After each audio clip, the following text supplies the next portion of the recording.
Oh boy, here I go again, talking about things people don't want to talk about.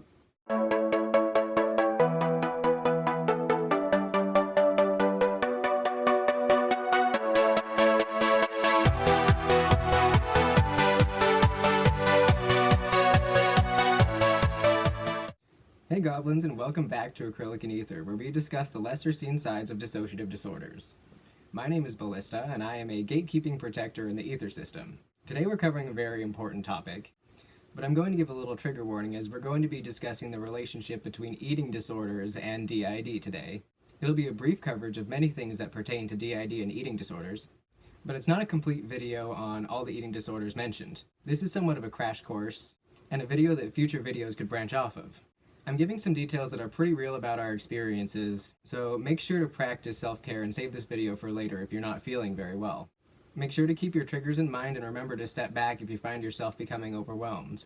And this is true for all our content, like don't watch our stuff if it's gonna cause you harm, okay? Like take breaks if you need to, don't worry about it. There's also somewhat of a triggers list down in the description, so you can pause this video and check down there to see a little bit more about what we're covering in this video if you'd like. We're thinking about making that a thing on some of our future videos, like the ones about more serious topics as well. All the credit and links used in this video will be down in the description too, down below that triggers list, so be sure to check that out if you want to learn more. We actually did some research for this video in order to get a fuller understanding of this topic, and there are some more details in those links and articles that we didn't provide in the video today, so please be sure to check those out if you want a more detailed description of d.i.d. and eating disorders. The ones we included there, we've got some from medical professionals, as well as one from a more personal experience blog with a lot more details and descriptions of the eating disorders themselves. This video was voted in by our patrons as our next video, so thank you all for participating in that poll thingy. Those are a lot of fun for us to make. So if you feel inclined to donate to someone's Patreon ever, you can get some pretty cool perks off of ours if you're ever interested. So on to today's topic. Eating disorders are a very frequently seen comorbid disorder with d.i.d. Comorbid meaning multiple disorders seen in the same person. And it's much more common than you'd think. In many d.i.d. treatment centers, there's also treatment programs for eating disorders that can occur simultaneously for the patients. And that's just because of how frequently they're seen together. Some of the ones most commonly seen comorbid with d.i.d. are restrictive eating disorders like anorexia nervosa and avoidant restrictant food intake disorder, which is also known as ARFID. There's overeating disorders like binge eating disorder, and then there's other ones that can vary more, like bulimia nervosa and eating disorder not otherwise specified, known as EDNOS. I did not list every eating disorder as there are more out there, but these are the ones that we have the most available information on, and ones that we've actively seen people experience out in the social media and real world. In some cases, the eating disorders seen in someone with d.i.d. start out differently than someone without d.i.d. Sometimes it can be a form of self-harm. By denying your body certain things like food and water, that can be an invisible form of self-harm, and that can be pretty hard for other alters to trace, especially if you have pretty bad amnesia. You can't necessarily tell if someone's eaten or drank anything when they were out last. It can also be definitely more trauma-based, like ours. It can be a control thing, like being able to control what does and does not go into your body, as that may not have been much of an option in the past. For us, that appeared as something similar to ARFID, but that's the closest thing we can find to describe our experiences, is the avoidant restrictant food intake disorder. Although we haven't been necessarily diagnosed with that one, that's just the most fitting. We checked the DSM and everything, and that's quite similar to our experiences, so closest thing to describe, I suppose. Similar to ARFID. This one is interesting because sometimes it feels like your body is literally fighting you when you're trying to eat. In our case, and a couple other people we've talked to, our throat muscles start tensing up almost uncontrollably, and our stomach will almost try to dry heave if we eat too much. Certain textures are almost, inedible, and we have specific foods that are almost always something we can eat. This one can boil down to having a really twisted view on eating itself. For example, alters of ours have stated that they feel like eating is more like forcing objects down the throat to make the pain stop. And I'm pretty sure other people can relate to that too. Restrictive eating disorders can reflect times in a person's life, usually childhood, when they were denied food or water by their caretakers, be it intentionally or neglectfully. The child's mind grows up in a mindset like that sometimes, which can be pretty hard to change. And some of our adult system friends are still struggling with things like this. like our age, 20-somethings. The concept of food being off limits even in one's own house can be seen, especially if during childhood you were very strictly limited in what you were and were not able to eat in your own home. This can also lead to restrictive eating behaviors later in life.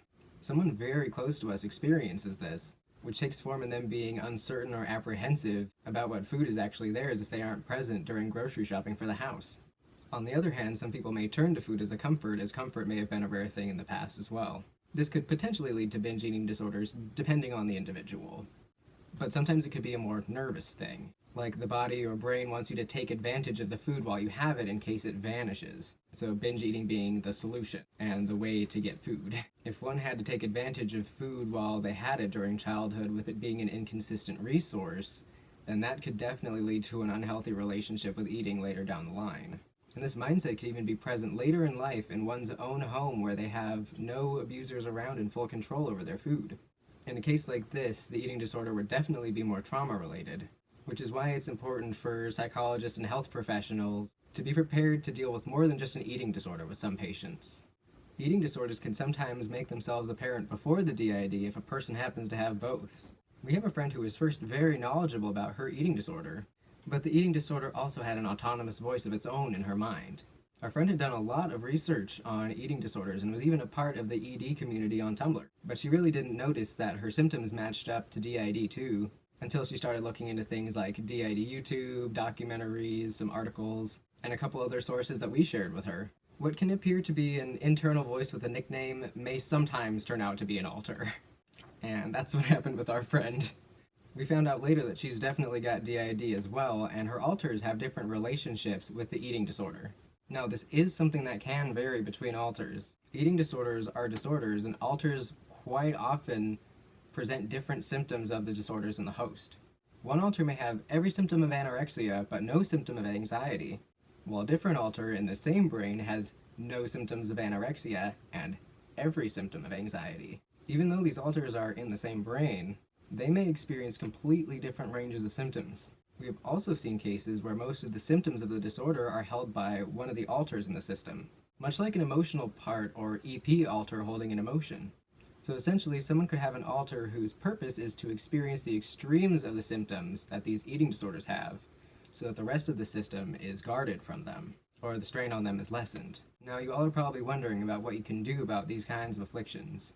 Giving yourself space to talk through your thoughts and emotions, be it an event group, a journal, a private Instagram account, being able to express yourself is extremely important. You gotta get those feelings out somehow. And art and drawing is always a really good way to vent too. You can draw things and tear them up or burn the papers. It's very cathartic. As for food habits themselves, that's something we're actively working on as well. Something that we've figured out for us is that sometimes solid foods can be kind of difficult, given trauma and sensory things. So we've taken to making a lot of smoothies. If you have access to a blender, sometimes a liquid is easier to deal with than assembling a full meal. And protein shakes can be good if you don't have access to a blender. Another thing we do is try to vaguely cover as many of the food groups as we can in the small amounts that we're able to eat. For example, a meal of ours might consist of something like something meat, something dairy, something plant-based, and something to drink. But we can't be vegan or vegetarian due to some of the alters in the system, so we do have more food options than some.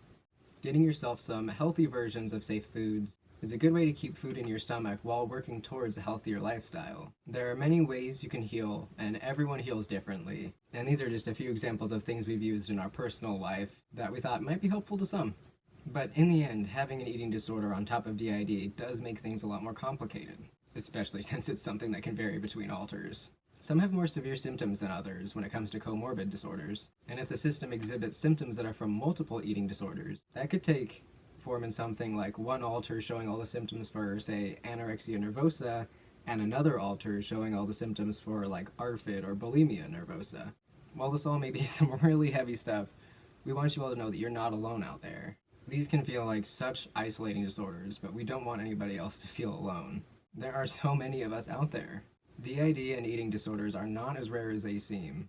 Millions of people around the world are affected by both, and your voices deserve to be heard. Your struggles are real, no matter your list of diagnoses, and you all deserve to love yourselves and be loved by those around you. Now, this was kind of a vague cover-all thing about eating disorders and d.i.d. There's so much more we could say about each disorder and things we've seen out in real life, but we didn't want to cram all of that into one video.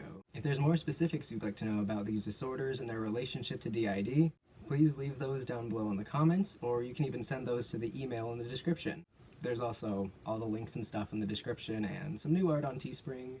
And if anyone's in need of fabric masks, we've got those up on Etsy. On your way there, don't forget to hit subscribe and tap that notification bell. By doing that, you become a goblin. And if you're a goblin, then you join our little family here on YouTube, the Gob Squad.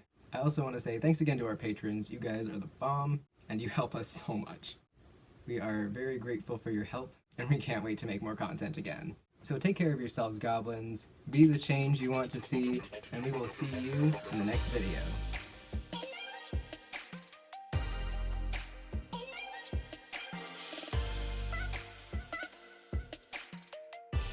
If you heard any crashing in the background of this video, it was this child trying to hunt a bug. Did you get it?